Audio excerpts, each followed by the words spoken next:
আজকের গল্প মেধাবী দীপিকার পরিণতি।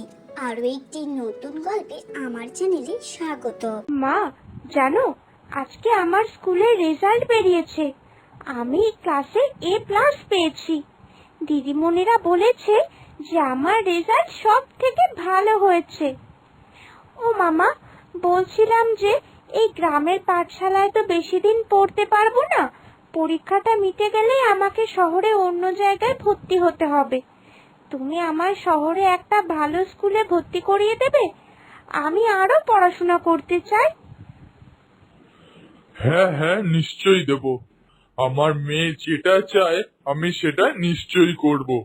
তাতে যদি আমায় বেশি টাকা রোজগার করতে হয়, মানে বেশি পরিশ্রম করতে হয়, তাতেও রাজি।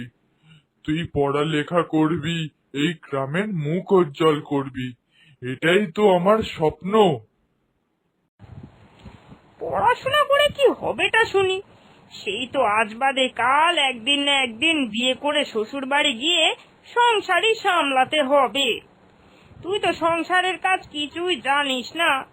তুই এক কাজ কর, আজকে থেকে পড়াশোনায় মনটা একটু কম দিয়ে সংসারের প্রতি একটু বেশি মন দে। সংসারের কাজ বাজ এখন থেকেই শিখে রাখলে বিয়ের সময় গিয়ে অসুবিধা হবে না। না হলে দেখবি শাশুড়ি মায়ের কাছে উঠতে বসতে খোঁটা শুনছিস। শাশুড়ি বলবে, বাপের বাড়ি থেকে কি এইটুকু কাজও শিখে আসনি? কি বলছো মা? আমার তো সবে মাত্র 15 বছর বয়স। এখনই কি বিয়ে করা উচিত? ক্লাসে দিদিমণিরা বলেছে মেয়েদের নিজের পায়ে না দাঁড়িয়ে কখনো বিয়ে করতে হবে। ওই রকম পড়াশুনোই ওইসব লেখা থাকে। বইয়ের বিদ্যা সব সময় বইয়ের মধ্যেই ঢুকিয়ে রাখতে হয়। তো দিদিমণিকে গিয়ে জিজ্ঞাসা করিস তো, এত পড়াশুনো করে চাকরি বাকরি করে কি করছে? সেই তো গিয়ে দিনের শেষে ছেলেপুলেকেই মানুষ করতে হচ্ছে। তো দিদিমণি কি বিয়ে করেনি? সেও তো কারোর না কারোর সংসার সামলাচ্ছে রে বাবা। শুধু মধু চাকরি বাকরি করে নিজের মাথায় দ্বিগুণ কর্তব্য চাপানো। না না, তুই শুধুমাত্র সংসারটাই মন দিয়ে করবি, বুঝলি? দেবিকার এই পড়াশোনা করার বিষয়টা কেউই ভালো চোখে মেনে নিত না, শুধুমাত্র দেবিকার বাবা ছাড়া।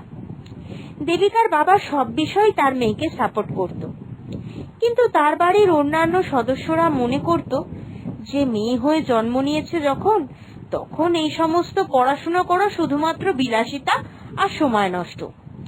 তার থেকে সংসারের কাজে বেশি মন দিলেই সেটা বেশি কাজে লাগবে। এই যে দেবিকা, আমার সঙ্গে একটু রান্নাঘরে চলো। একা হাতে এত রান্না করতে করতে আমি একেবারে হিমশিম খাচ্ছি। তুমি কয়েকটা লুচি বেলে দেবে, আমি ঝট করে ভেজে নেব। আর সবজিগুলো কেটে দিলে আমি মশলা বেটে রান্নাটা তাড়াতাড়ি চাপিয়ে দেব। চলো চলো, আজ পর্যন্ত তো সংসারের কোনো কাজই করলে না।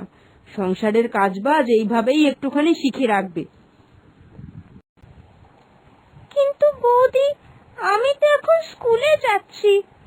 এখন যদি তোমার সঙ্গে রান্নাঘরে চলে যাই, তাহলে আজকে আর আমি স্কুলে যেতেই পারবো না। স্কুলে যাচ্ছি? ওই সমস্ত স্কুল টুলে আর যেতে হবে না। বাড়ির কাজে একটু মন দাও তো। মা তোমায় এত করে বলে, তাও তোমার কোনো হেলদোল নেই। এতদিন তো হয়ে গেল বাড়ির একটা কাজেও হাত লাগাও না। হ্যাঁ, বৌমা তো ঠিক কথাই বলেছে। তোর বাবা কি তোর সঙ্গে গিয়ে সংসারটা করে দিয়ে আসবে নাকি শ্বশুর বাড়িতে? যা যা, বৌমার সঙ্গে রান্নাঘরের কাজগুলো একটু শিখে রাখ। দুদিন পরেই আমি সম্বন্ধ দেখে ভালো ছেলের সঙ্গে বিয়ে দিয়ে দেব। যা তো, আজকে আর ওই স্কুল টিস্কুলে যেতে হবে নি। সত্যি বাবা, তোমার বোনের 15 বছর বয়স হয়ে গেল, তারপরেও সংসারের কাজ কিছুই করতে পারে না। তুমি জানো, আজকে আমি বলেছিলাম আমার সঙ্গে একটু রান্নাঘরে সাহায্য করে দিতে, কিন্তু ও সাহায্য করার বদলে আরো আমার কাজ বাড়িয়ে দিল। মেয়ে মানুষ হয়ে জন্ম নিয়েছে, সাংসারিক বুদ্ধি একটু না থাকলে চলবে? আচ্ছা তুমি বলো, এই সমস্ত যে সবজি কাটা, একটুখানি রান্নাঘরে হাতে হাতে সাহায্য করে দেওয়া, এগুলো কি হাতে ধরে কাউকে শিখিয়ে দেওয়া যায়? মেয়ে মানুষকে এই গুণগুলো ভগবান আগে থাকতেই দিয়ে দেন। তোমার বোনের ক্ষেত্রে কি সেই সব কিছুই হয়নি? কিন্তু তোমার বোনকে তো এই নিয়ে কোনো কথাই বলা যায় না। বাবা আছেন তো, ওনাকে সাপোর্ট করবে। বাবার কথা ছেড়ে দাও তো, মা কি বলেছে সেটা বলো। আমি মায়ের সিদ্ধান্তটাই জানতে চাই। তুমি তো জানোই এ বাড়িতে সেরম কেউ বাবার কথাকে গ্রাহ্য করে না, মায়ের সিদ্ধান্তটাই আসল। মা তো বলেই দিয়েছি, সামনের বছরের মধ্যেই মেয়ের বিয়ে দিতে পারলে উনি একেবারে ঝাড়া হাত পা হয়ে যান। আসলে মেয়ে হলো মানুষের মাথার বোঝা। বয়স থাকতে থাকতে এই বোঝা পার করতে পারলেই তো মানুষ খুশি, তাই না? হ্যাঁ তাই তো, একমাত্র বোন আমার, ওর জন্য যদি গ্রামে অসম্মান হয় সেটা কি মেনে নেওয়া যাবে বলো? আর এখনকার মেয়েরা তো পড়াশোনা শিখলেই ব্যাস, একবারে ডানা গজিয়ে ফেলে।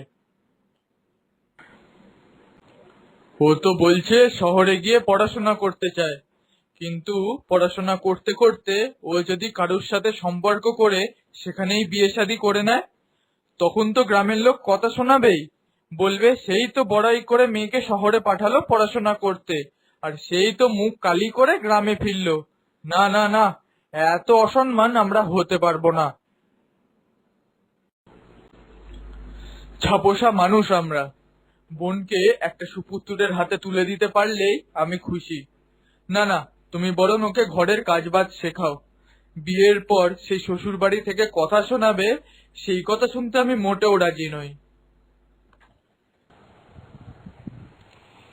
শ্যামল শিক্ষকতার সঙ্গে যুক্ত, কিন্তু শিক্ষক হয়েও যে সে এই রকম সংকীর্ণ মনোভাবনা বহন করে, সত্যি এটা খুবই অবাক করার বিষয়। আসলে আমাদের সমাজের একাংশ আজও শিক্ষিত হয়ে নিচু মানসিকতা নিয়ে বড় হয়। যাই হোক, বাড়ির চাপে পড়ে দেবিকাকে অবশেষে একটি ছেলের সঙ্গে বিয়ে করে নিতেই হয়। দেবিকার স্বামী কিন্তু ছিল অল্প শিক্ষিত, গ্রামেই একটি কারখানায় সে ছোটখাটো কাজ করত। বিয়ে সম্পন্ন হয়ে যাওয়ার পর যখন দেবিকার বিদায় সময় আসন্ন, ঠিক তখনই, বাবা, একমাত্র তুমিই ছিলে যে আমার কষ্ট, দুঃখ, আমার স্বপ্ন পূরণের কথাটা ভাবতে। আমাদের সমাজ এখনো এতটা এগোতে পারেনি বাবা, যেখানে মেয়েদের স্বপ্নগুলোকে এতটা গুরুত্ব দিতে হবে। এখানে তো ছেলেদের স্বপ্নগুলোই প্রধান। মেয়ে হলে তারা সব সময় মনে করে যে মেয়ে হলো মানুষের মাথার বোঝা, তাই তাকে বিদায় করতে পারলেই মানুষ বেঁচে যায়।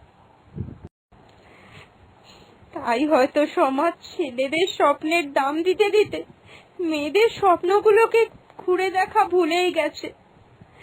না বাবা, আমার জীবনের সঙ্গে যেটা হয়েছে, আমি কখনো চাইবো না যে অন্য কারো জীবনের সঙ্গে ঠিক একই রকম কিছু হোক। তাই আমি এই বাড়ি থেকে বিয়ে করে চলে গেলেও আমার ভবিষ্যতের ছেলে বা মেয়ে যেই হোক না কেন, তাকে আমি সবার আগে নিজের পায়ে দাঁড়াবো। মেয়ে হলেও তাকে আগে উচ্চ শিক্ষিত করে নিজের স্বপ্নগুলোকে পূরণ করার সময় দেব বাবা। কখনো তার জীবনকে আমি এইভাবে অনিশ্চয়তার মধ্যে ঠেলে দেব না। এইরকম নতুন নতুন শিক্ষণীয় গল্প পেতে আমার চ্যানেলটি সাবস্ক্রাইব করে পাশে থাকবেন। ধন্যবাদ।